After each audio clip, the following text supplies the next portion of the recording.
This is an excerpt from the book The Fellowship of the Ring by J.R.R. Tolkien. To read more, you can buy the book at the link in description.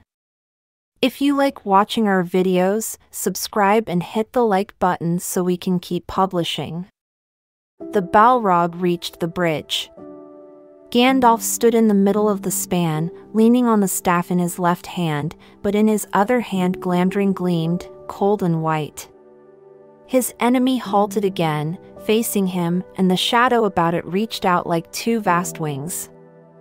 It raised the whip, and the thongs whined and cracked. Fire came from its nostrils. But Gandalf stood firm. "You cannot pass," he said. The orcs stood still, and a dead silence fell. "I am a servant of the secret fire, wielder of the flame of Anor. You cannot pass.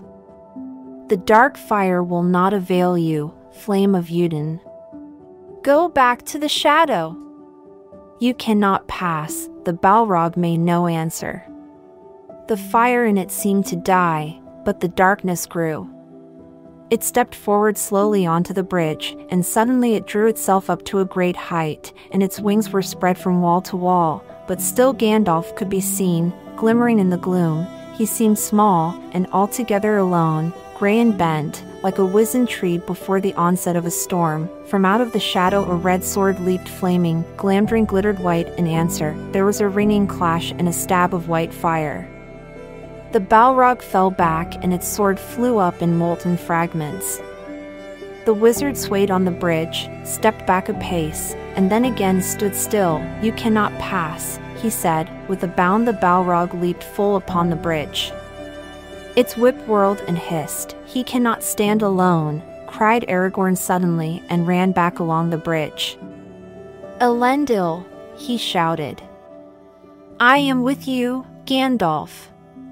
"Gondor," cried Boromir and leaped after him. At that moment Gandalf lifted his staff, and crying aloud he smote the bridge before him. The staff broke asunder and fell from his hand.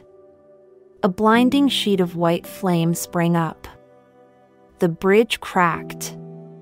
Right at the Balrog's feet it broke, and the stone upon which it stood crashed into the gulf, while the rest remained, poised, quivering like a tongue of rock thrust out into emptiness. With a terrible cry the Balrog fell forward, and its shadow plunged down and vanished.